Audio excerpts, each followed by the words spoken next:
YouTube, what it do? It's your boy Benji, and we back in between the ropes. We love all things entertainment, movie, and TV over here. And of course, leading up to WrestleMania season, what else is there to talk about on In Between the Ropes? If you're new, please don't forget to subscribe. We love to get into it. I mean, if you look at it right now, the WWE WrestleMania 41 match card has been something that I've been critical of, the internet's been critical of, and the likes. But here's the thing. If you had to really look at it from like, just take a step back. Let's take away the stories. Let's take away some of the performances. At the end of the day, we got a lot of good names up there. Like, we got a lot of names that are going to get some pops. We got a lot of names that are going to get the crowd excited, right? I mean, at the end of the day, like I said, I feel like it's a popularity contest. We got the most popular wrestlers up there. And so it seems as if that will draw the most crowds. That will draw the most tickets holders. And at the end of the day, it's going to have a lot of people watching and talking about it. So they did that part right. Now, the part that we've all been critical of is the build, the stories. It is rushed. They seem like they don't make sense. There's no connectivity when it comes to what happened last week or maybe a couple weeks before or a couple months before. And I've even talked about that in a couple different videos where we talked about some things that the WWE just kind of immersed us in and then they forgot about it and then everything just changed. It seemed like it was very, very, very strange. But it is what it is. Here we are. Let me put my glasses on. All right, now we official. We about to dissect this thing. I mean, match number one, we got, as it sits at least. Hopefully they throw a match or two in there because, you know, I'm still upset that Intercontinental Championship and U.S. Championship are not in it, as well as the men's SmackDown's Tag Team Championships. Because we've got the Raw Tag Team Championships being defended up here. Why?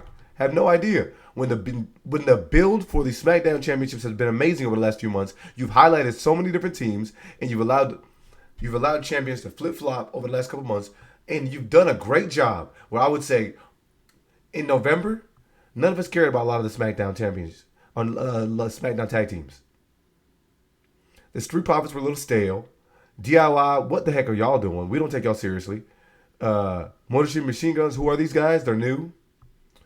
Legado de Fantasma. I mean, we had guys left and right that now I feel like are being taken seriously. Even Pretty Deadly. A lot of people are rooting for them to get a team championship because we want to see the musical. And over the last 5 months, they've done an amazing job flip-flopping champions, doing enough to get the build, the hype, and the excitement for all of us when it came to what we were going to see with the tag team championships. They've done a great job highlighting a lot of these teams and refreshing us with a lot of the characters. But for some strange reason, the Raw Tag Team Championships are on the WrestleMania card, and what have they done? I mean, let's take a look at it. A few months ago, early December, first week, New Day, 10-year anniversary. Leading up to it, a lot of us believed that there was going to be some type of disillusionment of the faction. New Day was going to be no longer and no more. Big E showed up, and he wanted to talk about the times they had, the past, the moments, the greatness that they've contributed as a unit. And Kofi and Woods look at each other and they say, you know what? Big E, all this is your problem. And that was Swerve that threw everybody in the loop. All of us were expecting a possible turn. All of us were expecting a possible fallout. But Kofi and Woods uniting over their hatred of how Big E treated them as a brother, that was good, man. Oh my goodness, great job. But then, over the next few weeks, we get nothing from the New Day. We get a couple backseat moments of them trying to find a way into the locker room, and people are just saying, yeah, New Day sucks. New Day sucks. Their parents turning on them, their friends turning on them, and they being bullied by locker room leaders. They get into a couple feuds with Rey Mysterio and the LWO. It was just nonsensical. And I do agree that a lot of these builds, which is something I'll probably discuss too, have been, in some sense, burned by us, the fans, online, but particularly the ones in the arenas. Y'all done a lot. And y'all forget that at the end of the day, we all showing up and tuning in for the wrestlers, not the fans. Guys, y'all killed the New Day. I'm just going to say it. When the New Day came out and we were all confused, baffled, and trying to understand What was the reason for them turning? They were never able to explain themselves because the fans in the arenas would do so much in order to boo and drown them out. And the WWE, you played a huge part in this because you continued to build upon this, and every week it was like a meme where we were going to figure out which crowd, which city was going to boo louder to ensure that the New Day wasn't going to get an opportunity to talk. And at least they could have got a vignette or something like that where we could have had their points summarized. So we never really got to understand or hear out why the New Day turned on Big E. We never got that. So they just kind of like fell to the wayside after that big turn. And they never really won. They caught a couple L's. And then now, leading into WrestleMania 41, they say, you know what? Adam Pearce, we want a tag team opportunity. They defeat the tag team. They do what they do. And then they get the opportunity against Ivar and the War Raiders. But the match ends in disqualification. I'm confused. So the match ending in disqualification was enough for them to get on to the WrestleMania 41 match card for a feud that took like 2 weeks to build up. I don't even understand. What?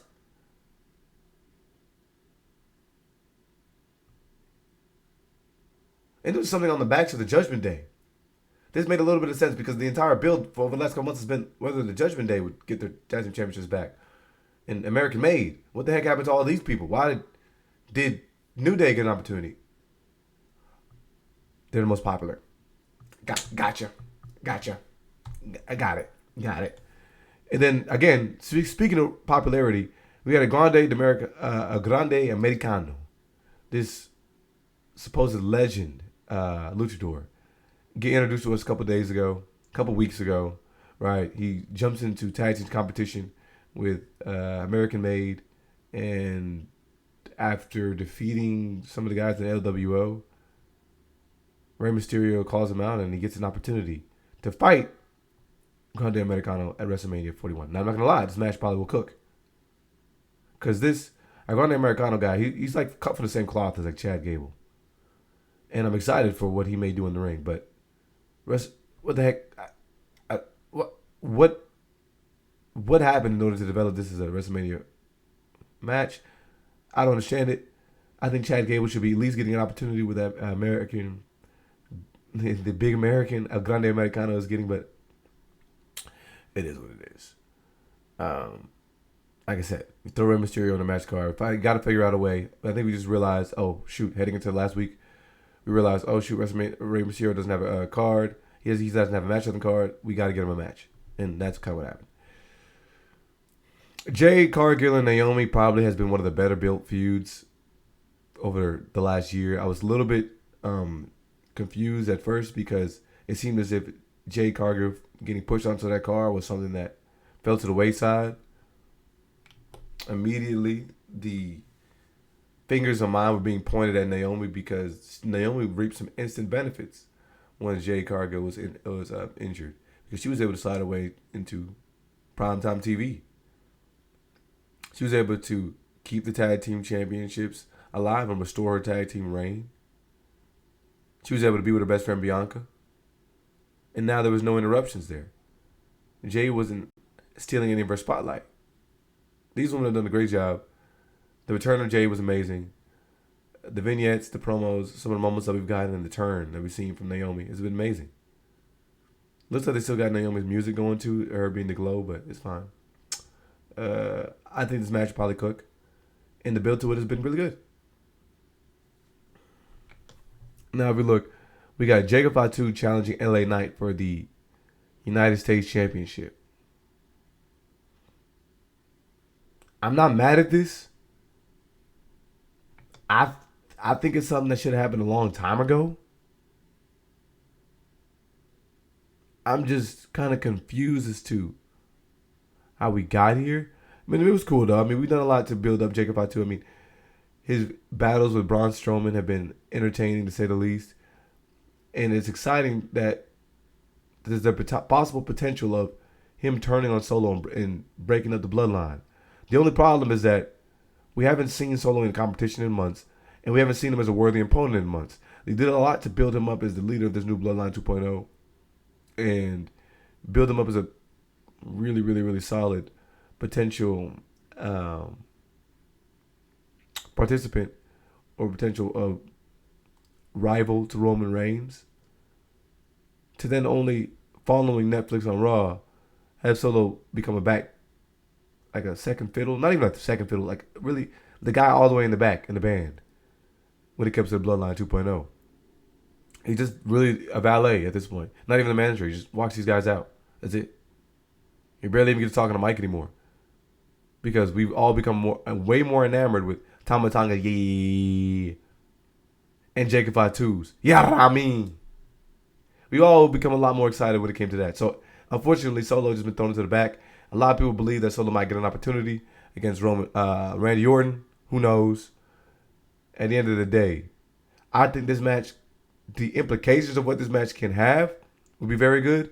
Don't really know how we got to this point though. But in reality, though, Jacob Fatu has been vying for this opportunity, so it's cool that at least he got to see his work conclude with something. Now we're getting down to it. The World Heavyweight Championship. A lot of us are questioning this because it was strange, man. Leading into WrestleMania 41, we had already seen Gunther and Jay battle a few times. For the Intercontinental Championship, we saw Jay literally fight Gunther before the Royal Rumble. So him then winning the Royal Rumble and challenging Gunther again was like, what are we doing? The feud has been all over the place, I would say. It took a long time for it to get rolling, for any of us to get behind either participant. Because Gunther at least made it known that he was going to make Jay's life hell for the next few weeks as it led to WrestleMania. And nothing really happened. I mean, we just saw a couple moments of where Gunther would just show up following a Jay Uso match and attack him. But along the way, we did things like Barry Austin Theory. We did things like Gunther looking weak against Alpha Academy. It was just,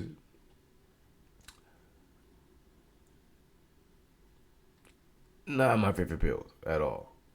They finally tapped into something when they threw Jimmy Uso into the mix, and that's something I thought that we were going to see. I mean, weeks prior to it, because it only made sense that where Gunther was going to really get under Jay's skin, and where he was going to really throw off Jay's mental, was going to be bringing his family into it. I mean, that's the guy we've seen, how big family has been to him over the last few years. So that was interesting at the very least. But I think at the end of the day, this match is going to culminate in something that is a bunch of yeets. I ain't gonna lie to you. We haven't really seen Gunther look like a formidable opponent. I don't know what we do with Gunther following this, but the lead to this has been in. He even ditched Kaiser to give Kaiser an opportunity to try and become a singles champion. But Kaiser doesn't even have himself a match at WrestleMania, so I don't even know what's going on. The Women's Championship, again, this was a Royal Rumble winner. A lot of us were, kind of done with Charlotte Hogan and her just popping back up and getting these vignettes of her sipping on the boat while she was supposed to be going through ACL repair. She shows up after living this lavish lifestyle, wins the Royal Rumble, and then tries to come back and ask fans for sympathy. Baby, that's not how that works. We're not going for it. And then, at some strange reason, they try to make Tiffany a face, but we're all confused because Tiffany, you trying to act humble is just as bad as Charlotte Flair trying to act humble. Baby, you didn't do anything. Talking about, yeah, I worked and I earned this. No, you didn't. What are you talking about? You befriended a woman for months who was belittling you. And then once you got the opportunity, when her back was turned, you took your Money in the Bank briefcase, cashed in on her while she was down, and beat her in order to defeat the belt. I mean, in order to obtain the belt. You turn on your friend, your best friend, just because the picking was good. And then try to talk about you earned it. No, you didn't. And then over the last few months, we haven't seen Tiffany try to do anything of meaning. We saw a 2v2 with her and Trish Stratus. And then for some strange reason, she fought against Roxanne. I'm not mad at that. That was a good match. But unfortunately, Roxanne is I don't even know what they've done to her. You know, a lot of the women in the women's division, I feel like I'm just not getting a fair shake. And Roxanne was somewhere we thought was gonna go in this direction, but unfortunately, she's just gonna be right there along with the rest of us, just watching the show. I mean, it was some scenes, I think, when Charlotte was trying to determine who her partner was going to be, or sorry, who her opponent was going to be. I think that was important to the build, and that was interesting because we saw this character of Charlotte Flair thinking she's better than everybody and literally doing the most in order to try to stand tall, literally standing above Tiffany Stratton and showing that Tiffany Stratton is literally beneath her. I think that was cool.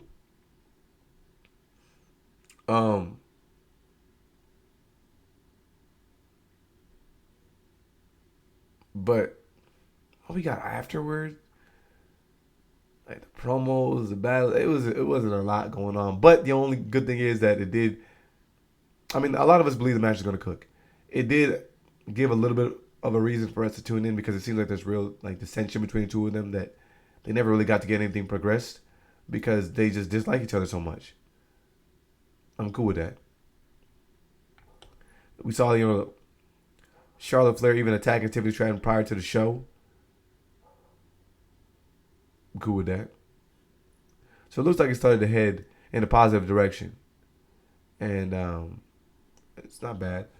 Fortunately, I think that this match could have easily been a main event contender, but they did a terrible job building into it. And then the main event of night one, Roman Reigns, CM Punk, and Seth Rollins. This is not a match I'm mad at happening because it logically would follow that CM Punk would have to meet these two. And, you know, we kind of get a reconciliation of the match that occurred a while back where, you know, the Shield fought against CM Punk in a 2v1 match. And CM Punk strangely won. I think we get to kind of see, like, all right, these guys are not just, like, your pupils anymore. They're not your little bros. They're big dogs. Like that. But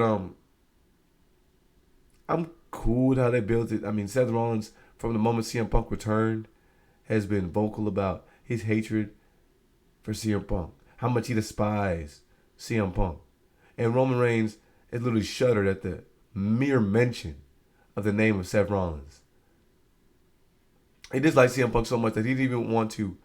He was willing to go into war games with no help, or at least be undermanned,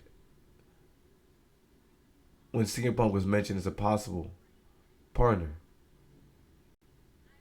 Now, strangely enough, he did oblige, and eventually CM Punk was willing to jump into the War Games match in a business that had nothing to do with him, simply because Paul Heyman was going to owe him. Cool. So all this did was continue to highlight the fact that CM Punk is in some sort here for himself. And I mean, at the end of the day, CM Punk's not been shy to let y'all know that. He's not here to make friends. He's here to make money and to win championships. So he's found a way to kind of get his things checked off of his checklist. And that's it. He ain't here to be your boy, Roman Reigns. So strangely enough, a few months later, we see the Royal Rumble, and in which CM Punk throws Roman Reigns over the top rope. And Roman Reigns is just baffled and confused. Why would anyone throw you over the top rope? Because it's the Royal Rumble. Yeah.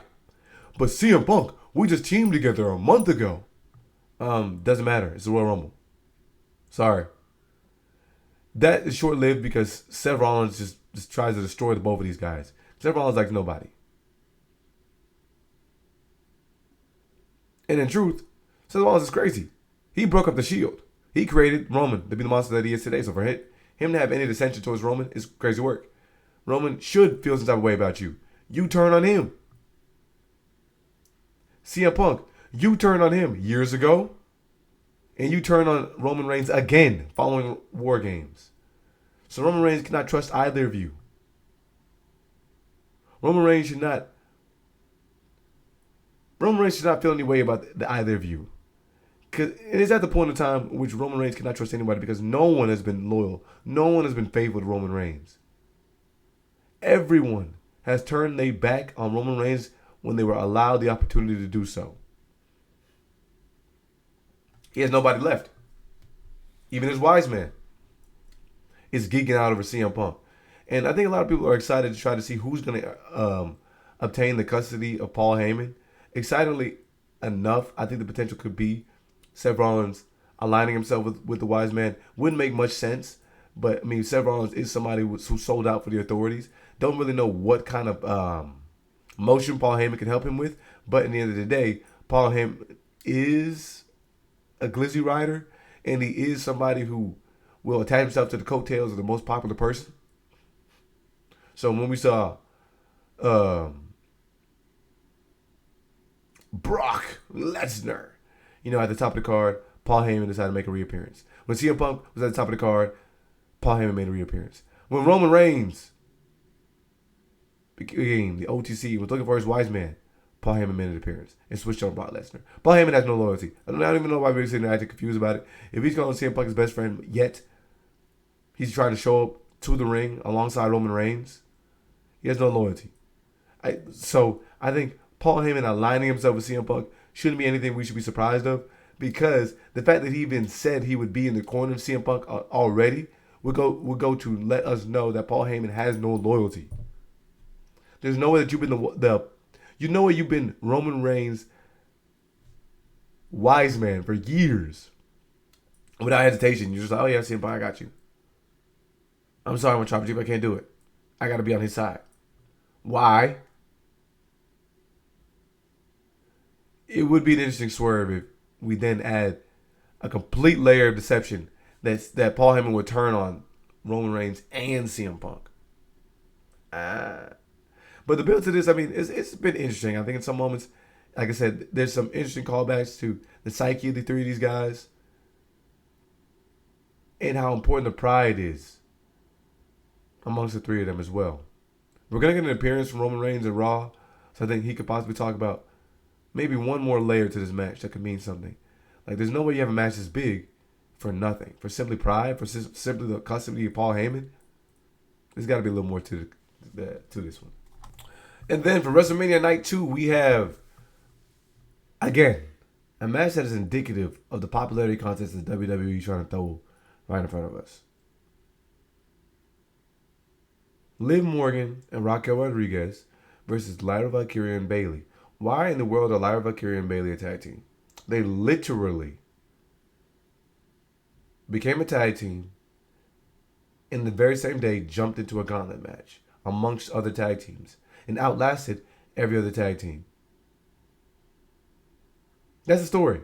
That's literally it. The night before or the night of became a tag team.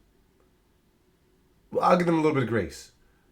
They had a match for the Intercontinental Championship, and the night of, or the night before, when there was an announce that there was a potential of them being in a gauntlet match, they were like, whatever happens at this Intercontinental Championship match, we're going to be a tag team afterwards. So, of course, Bayley loses, and they do participate as a tag team on Friday, jump into the gauntlet, outlast 5 other teams, and earn themselves an opportunity for gold. That's it. That's literally the story.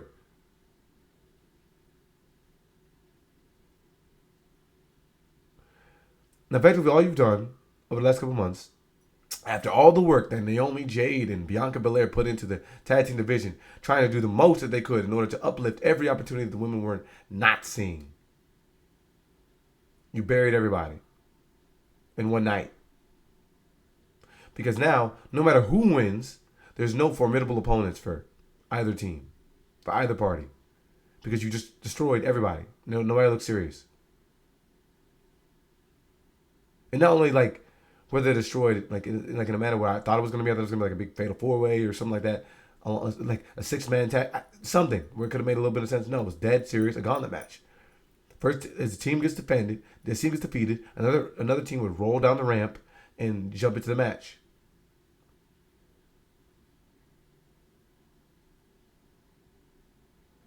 So it was a manner that defeated these teams. It took a few seconds for most of them to get dropped and taken out with a 1-2-3 for a tag team that literally just started wrestling together. the same day. So again, this match is really the biggest names. And oh shoot, we forgot Bayley's not in WrestleMania match. Oh shoot, we forgot Liv Morgan's not in a WrestleMania match. Oh my goodness, Lyra Valkyria doesn't even have a match. Hey, let's put them all together.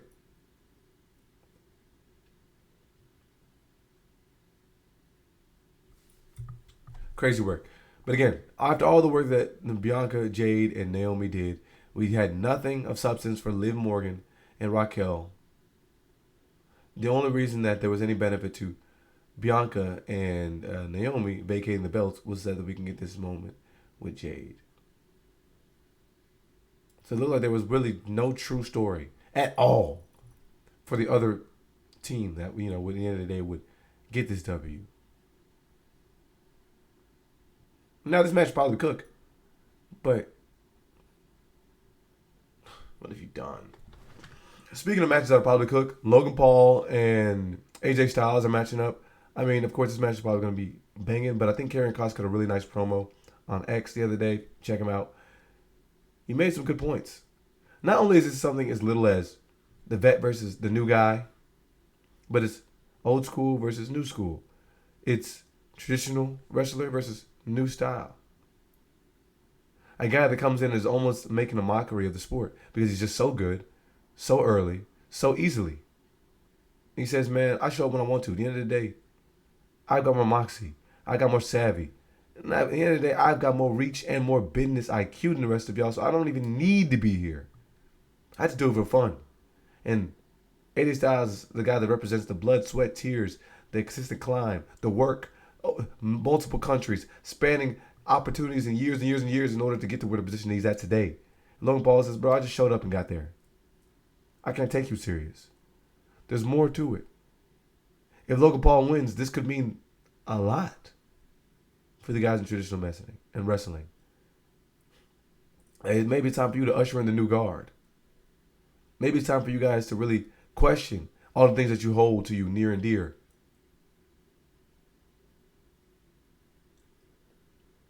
There's a little bit of implications to it. The building itself has been a little... because the first confrontation between these two guys was Logan Paul showing up and letting AJ Styles know how embarrassing his career has been. And if he remembered that Logan Paul was the guy that threw him out of the Royal Rumble. Logan Paul also lasted to the top 3 in the Royal Rumble, too. We got to remember that. And so not only did we take a little smash and trash talk, something that culminated in a match, I'm not mad at it. I think that what he had with LA Knight was amazing last year. I mean, a lot of us potentially believe that Logan Paul was going to have another opponent. The AJ Styles is probably going to be going against Braun Breaker. Because that never happened. I mean, like, dude, AJ Styles showing up at LA Knight's house, or LA Knight showing up at AJ Styles' house, bro. It was a lot of good moments, bro. AJ Styles catching a flight all the way down to Australia in order to interrupt LA Knight from even having an opportunity. And it was something that was built for months, man. Because a year prior, bro, these guys were feuding because they were trying to be the one to get Roman Reigns championship. It was built beautifully. This just kind of popped up and it became like, you know, quick smack talk that turned into a match at WrestleMania. I mean, you put Andrew Schultz in the middle of it to be like, yeah, a lot of us came here to see AJ Styles, not you, Logan Paul. I don't think that would be a thing because AJ Styles was out with injury for years. I mean, for like months, and he just returned just in time for WrestleMania. Again, popularity. Who's the guy that took out AJ Styles? Carmelo Hayes. Instead of Carmelo Hayes getting anything that would result in any type of development from this moment onwards, unfortunately, no. It was just him getting pinned and him being relegated to, at the most recent weeks, a guy that stands backstage and talks smack. That's it. In a 3-hour show. Speaking of the other guys, we got Dominic Mysterio, Finn Balor, Braun Breaker, and Penta in a fatal 4-way match. I mean, again, it's just an opportunity for us to throw some of those popular guys into a match. Penta, I mean, I ain't gonna lie, his introduction has been amazing, but and his build has been cool over the last couple months. It was something where we were excited to, I think, see Braun Breaker versus Penta. But again, WWE did a terrible job because in a match that could have culminated in something fire, it was interrupted by the Judgment Day. And then Penta and Bron Breakker were put into a tag team willingly cheering each other on against the Judgment Day, and then now they're being put. They killed all that momentum that they had. Where there was a moment where there was aura being formed backstage, in which Penta showed up, eyeballed Bron Breakker's championship. And it was something that we thought could have been cool. Unfortunately, that was tarnished, thrown out the window, because I don't know what's happened over the last couple of weeks. It's been bad. I mean, the only potential here is that a lot of us could believe that this could be the match that will culminate in the final nail in the coffin for the Judgment Day. And Bron Breakker and Penta may have nothing to do with it, but in some sense, add to these guys growing dissension for one another. And there could be a moment in which we see maybe Dom turning on Finn, or Finn turning on Dom, and this progressing forward the story of the Judgment Day. But otherwise, makes no sense. Finn was literally crying that he's never got an opportunity to fight anybody for anything of meaning. And Dominant Mysterio was one that got him a match against Braun. He was one that got him a match for the Elimination Chamber qualifying matches. So I don't know how that happens. And then they just randomly both get an opportunity to start to vie for the Intercontinental Championship when neither of them have done anything of significance in order to win. Like, neither of them have won like more than 5 matches, bro. In like the last few months. Last year. And you probably look at it, it's probably last year. So, this is silly. Silly. Dominant Mysterio over the last 6 months is like 3 wins. And like most of those are not even on TV. So this is goofy. I'm not mad at it, but come on now. Like, I mean, we could have did something where, you know, they at least had Adam Pearce's hand like against the wall, or back, something like that, where they back against the wall, where they're like, bro, we got something where we need this opportunity. No, it never happened. They just randomly announced it on Raw that this was going to be the match. Silliness. I completely forgot where I was at, but Sin City Street Fight, Drew McIntyre, Damian Priest, I think this is deserved. I was waiting for a match of stipulation, particularly because every single match leading up to WrestleMania 41 has, in some sense, had a like security coming and running to break up a brawl. Again, I think that you can't just keep pressing that button each and every time people get into an argument, because then it starts to water down the seriousness of what you're seeing. If every time people get into an altercation, security have to come running, and it becomes a thing where the beat up security, they're doing this, then it diminishes the effectiveness of the security, and then 2, like, it makes every moment seem less serious. But these two, it makes sense. For the last year, Damian Priest has been interlinked with Drew McIntyre, particularly when it comes to his title opportunities. Of course, CM Punk has been there, but so has Damian Priest. These guys had a match at Clash in the Castle. And, I mean, if we can look back months prior, when Drew McIntyre was heading into WrestleMania 41, the guy that was, in some sense, a whisper in the back of his head, the whisper in his ear, was Damian Priest. So even when Damian Priest had first won the Money in the Bank briefcase, multiple times Drew McIntyre was interrupting the opportunity for him to cash in. So this does dial back quite some time. The two have had some beef for quite some time. They even formed an allegiance at War Games in 2023. This makes sense. The build at first was a little like, where did this come from? Because we all were watching Drew McIntyre become the Bloodline bounty hunter, and Damian Priest was fresh off his beef with Finn Balor. So it did kind of come out of nowhere that these guys were having disagreements. But I am excited for it, and I think that for what it is, these guys should have a street fight. This match here, a lot of people are upset about the build up here, and I've been one of the people that's been extremely vocal about how crazy this has been. Bianca Belair, Io Sky, Rhea Ripley. Now, granted, individually, great superstars, great performers. I think a lot of us were excited that Io Sky got the opportunity to take the belt from Rhea Ripley, and it actually hit us all like at a left win, because Rhea Hogan is unstoppable. So it's a breath of fresh air that we got to see something a little bit different. Unfortunately, I don't think that these three are intertwined by any reason that makes sense, other than Rhea has just been a nuisance in these two sides. She hasn't really done anything to Io other than just kind of disregard her over the last few months. I mean, just truthfully, that's just all it is. she's kind of been putting Io to the side. That's kind of eventually, I think, what led to the match of Io and Rhea, because she kind of like she's the reason that Io was not able to qualify for the Elimination Chamber, because of how emotionally impulsive she was by attacking Liv Morgan, thus allowing a disqualification in which Liv Morgan won and went on to the Elimination Chamber. So she canceled an opportunity for Io Sky. And I think Rhea just kind of was like, okay, I'm not worried about it, I'm not worried about it, I'm not worried about it, I'm not worried about it, until eventually she felt as if she was righting her wrongs by giving Io Sky the opportunity to match against her. Well, unfortunately, she lost, because Bianca Belair, who just did what the rest of us do and just pulled up to watch the match, was the focus of Rhea Ripley for some strange reason, to the point where it actually caused Rhea Ripley to take her eyes off the ball, and she lost. Since she lost, she could have just took the L and said, you know what, I got to get better, which is what she did right after the match. She was interviewed, and right after the match, she talked about how she's got to do better. She has a limited amount of friends. She has a limited amount of people that she can trust. And in the end of the day, the reason she doesn't have any people that she can trust and the reason she doesn't have any friends is because of herself, her actions, her emotions, her impulsivity. But then next week on Raw, which is a complete flip around, and it's almost as if that character development that we would have seen for Rhea Ripley is completely tarnished and thrown away and discarded, because she just comes and shows up 4 separate occasions crying about how she had never lost her belt, and it's unfortunate that Io Sky even has the belt, because all she's doing is standing in the way of an opportunity between her and Bianca. So again, she's disregarding Io. And Bianca, for some reason, is getting booed by the crowd because all y'all believe that she's just against Rhea Ripley, or she's hating on Rhea Ripley for not wanting to have this match. Girl and guys, Bianca Belair does not decide the matches. She showed up to fight whoever.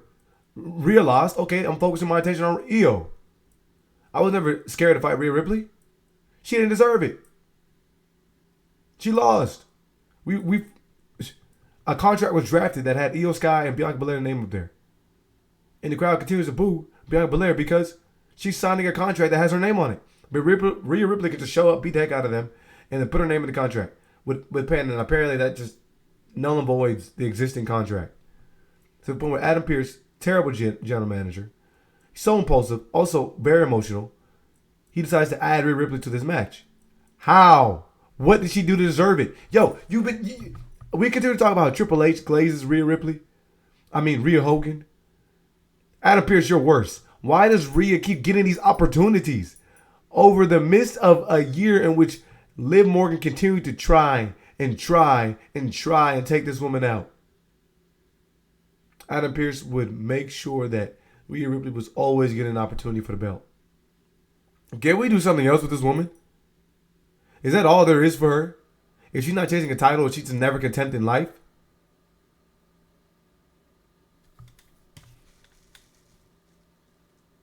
She didn't even fight anybody. She had the belt and fought only Io. She did nothing with the championship since she won it back. And she was crying about having it back from Liv Morgan. Liv Morgan was doing a better job when it wasn't you involved. Give the title to Bianca Belair. She's the best wrestler out of the 3 of these people. She is the EST of the WWE, and you can't spell WrestleMania without EST. Terrible build. It's been silly. It's been foolish. I don't think that you should reward somebody for crying. And if we're going to reward somebody for crying, then at the end of the day, the crowd should be smart enough to boo that person. And this is why I continue to say the crowd is the one that's formulating these bad builds. Because y'all have booed Rhea Ripley. In some sense, only making it seem as if we're affirming her decision making into maybe the higher ups in WWE. Let's just say, for example, Adam Pearce. It only seems fair and right that she gets another opportunity at the belt because the crowd, the people, the fans, y'all wanted her to have it. Now the implications of this match could be many things. We can see branches off of Bianca and Jade, Bianca and Rhea down the line. This could be good. This could be very good. We can see Liv Morgan getting intertwined in the feud. I would have rather this had been a fatal 4-way. Add Liv Morgan to this. Give the titles up to somebody else. I'm saying let Katana Chance and Kaden Carter, You know what I mean? Get it like a big 6-man match. Why don't we just do that? Let's see her, like, you know what I'm saying, throw the metaphor in there. Let's make something of this. Like, why do we do all this work to lift up all the women in the WWE, and every single women's storyline is terrible? The only one that at least picked up was Naomi and Jade. Everything going on with all the women are terrible right now. We have Chelsea Green. It seems as if she's not even going to get an opportunity in the WWE, WrestleMania 41. The only time we've even seen her on TV in the last 2 weeks has been for her 2-minute match with Zelina Vega when she got counted out. For talking smack. Not even counting out for doing anything like reasonable. Not even talking smack. For getting counted out, for asking where her secret harvest was, and she demanded Joe Tessitore to go find them. And she got counted out. That's what we're seeing for our United States champion. Our Intercontinental champion is fighting in a tag team match for the tag team championships. How many times have we even heard Lyra Valkyria speak?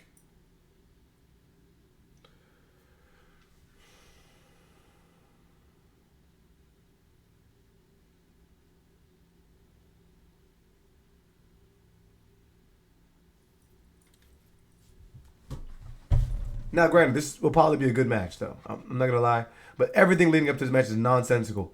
Why did these 3 women team together at War Games? And why did they team together at War Games and have little to no dissension? There was 1 or 2 moments in which Bianca did a stare down with Rhea Ripley and said, girl, what are you doing on this team? That was it. That's all we got. And since it's Team Rhea Ripley, what you gonna do? That's all we got. Other than that, just boom, went over our head, and there was nothing for us to continue to remember.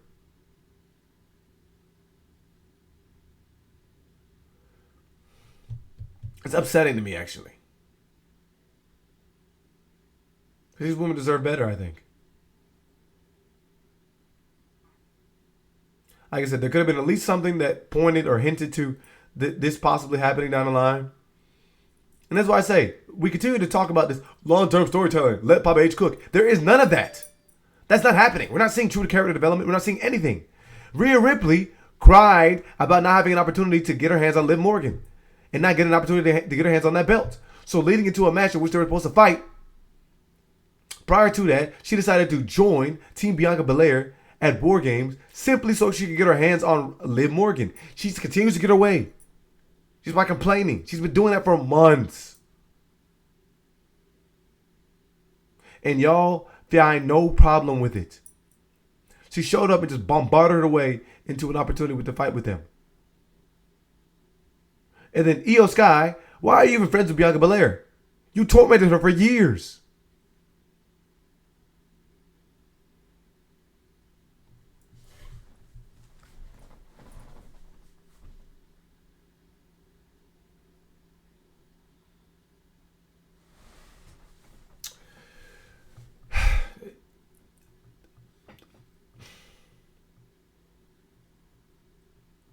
Now, like I said, there's a lot of potential that can come out of this match, but going into this has been a terrible build.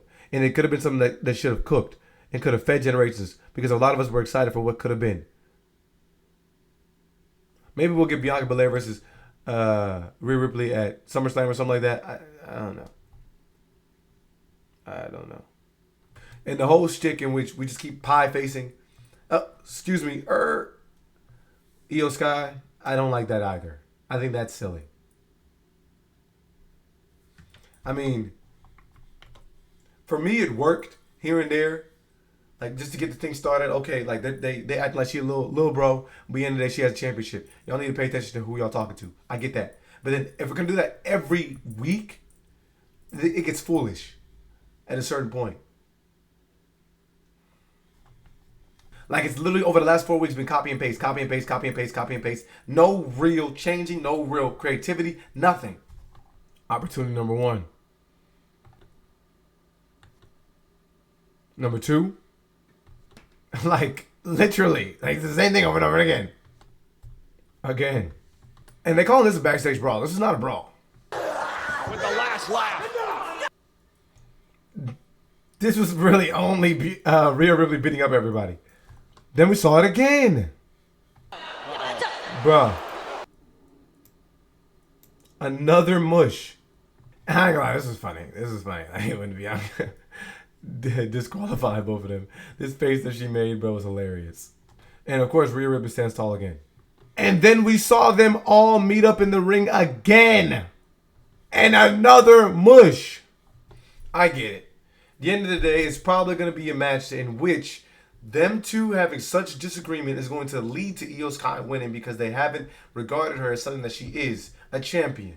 I understand it's a character flaw right now in which Bianca Belair and Rhea Ripley are too egotistical to understand what's in front of them, the opportunity that's in front of them, so that they're in some sense misguided by their own decision making and by their own egos and distrust and distaste and dislike for one another, that they forget the main thing is just Io Sky, the genius of the sky. I get it. I feel that. But like no other creativity though? Like just exact same thing every single week? Terrible. Terrible. Just terrible. And of course, the Mac Daddy of all matches, John Cena versus Cody Rhodes. This is something in which is a possibility we could be let down. I don't really have high expectations for this match, but I think that it could be something that could have a bunch of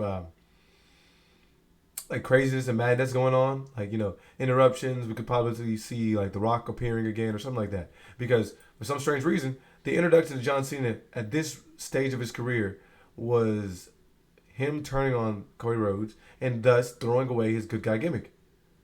He's done. He's aligning with The Rock, at least that's what it seemed, because we haven't seen The Rock be announced since that ever happened. We never heard anything about it. I think it was one moment in which The Rock's name was mentioned over the last few months since the Elimination Chamber. I told y'all from the beginning though, John Cena was up to no good. And that look, I'm an advocate for fair is fair. When John Cena announced that his last time was now, and he was gonna be going on a tour in 2025, and he preliminary put his name in the Royal Rumble at the beginning of the year, I said, how the heck did that happen? But you know, a lot of other guys put their name in the Royal Rumble, so I said, you know what? It's cool. Sigh. But then John Cena lost, and you saw the anger and how stoic, in some sense, he was. The disgruntled look he had on his face following the match. Jey Uso, good for him. But at the end of the day, what the WWE needs is John Cena holding the belt. John Cena needs the championship. The WWE needs John Cena at the Elimination Chamber. So what I'm going to do is put my name in the Elimination Chamber. And the only person that alluded to that also being a little crazy is CM Punk. CM Punk's the only person that said, you know what, hold on. How does this guy, who ain't put in nearly the work that we put in over the last year, not have to qualify and just put his name in the Elimination Chamber and that's it? Talk about a flex of muscle. Talk about an abuse of power. But y'all just ate it up. Oh, John Cena in the Elimination Chamber. I saw it from the beginning. This guy was up to no good. This guy said he was doing a tour where he was showing up all the time. We saw John Cena at the Royal Rumble. Didn't hear about anything leading up to the Royal Rumble from John Cena. He just showed up. No pre-show, no, just showed up when his music played. He was there after the match. And then he just shows up at Elimination Chamber the same way. No lead up, no nothing. No, just shows up. I said, this doesn't make any sense for the guy that said he was going to be working full time. He's not even giving us an inkling of information. Something doesn't seem right here. And then boom. He shows up. Elimination Chamber actually wins it because he took advantage of a CM Punk who was downed by a curb stomp from Seth Rollins at the outside of the ring. Cashed in. Cha-ching. 1, 2, 3. Cody Rhodes, thank you. We get to fight. Me, you. We're boys. Just kidding. The Rock is here. You decide to not pledge your allegiance to The Rock. Unfortunately, now that makes us enemies, brother. From every sense. This could have been a friendly match. Unfortunately, it is not that. Now, a lot of y'all ate that up. It was a big moment, but there was no payoff. And that's the only thing I was waiting for. I was waiting for that payoff moment. I didn't get too hyped. I didn't get too head over my heels for that moment. Because I said, let's see this all make any sense. Why would John Cena, of all people, sign with The Rock? Doesn't seem like he needed to.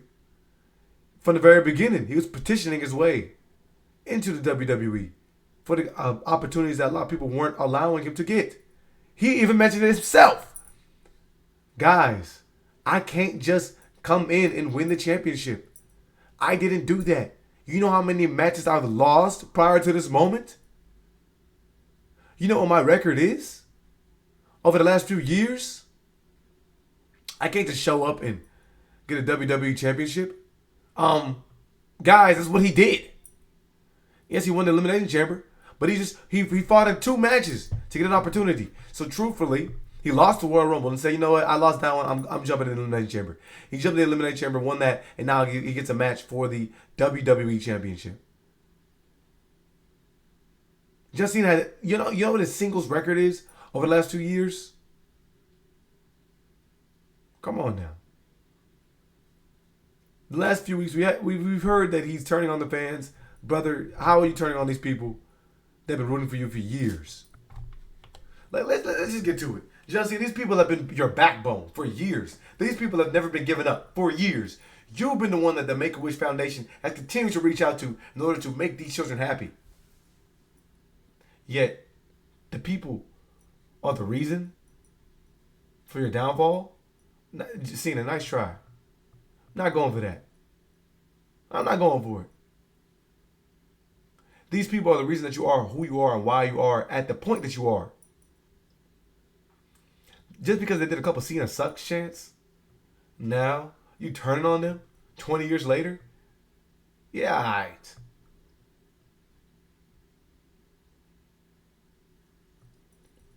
We never really heard why he's against The Rock.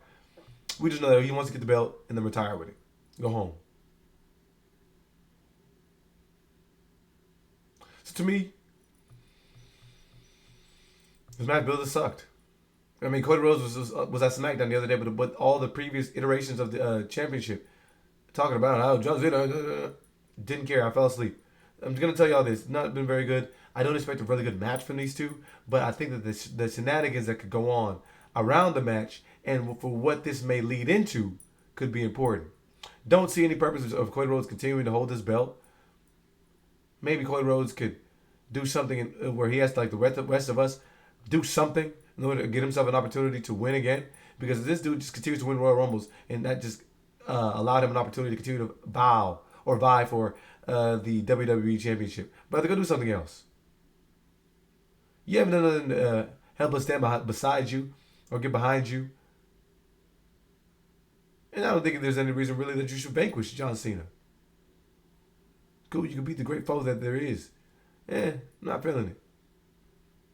Roman Reigns needs his title championship rematch. So John Cena, if you lose this, get the back of the line. But if John Cena just did all this, aligning with The Rock, showed up to his last year, I think they're going to leave us on a cliffhanger, bro. Of John Cena. No, but anyways, there has to be some type of payoff is what I'm saying. And some portion of the year in which John Cena, aligning with The Rock, doing all these nefarious deeds, which he didn't really do anything nefarious. All he did was low blow Cody Rhodes, attack him while he was down. At the end of the day, brother, it's all love and fair games. But I got to win this championship for me. And so maybe he's not even aligned with The Rock. Maybe him aligning with The Rock was just a distraction for him to lock in. Maybe he got some words of wisdom from The Rock. And say, you know what I got to do? I got to do what I got to do. Attack you, we ain't not looking. Go get this W. But he's already been planted by a crossroads. So, I'm not thinking that Cody Rhodes walks out with a championship. But I'm interested to see what the implication of this match could be. All in all, the build of WrestleMania 41 has not made any sense. It's been abysmal, and to say the least. But the matches could potentially be very good. So, like I said, the stories leading into WrestleMania 40 has been the things that have made me want to lock back in on wrestling. But what we're currently getting in terms of the product, no bueno. But the payoff is we're getting some dope matches at WrestleMania 41. I'm interested to see what we're going to see in Raw and SmackDown. This little go home scenario, this little go home week. Stay locked.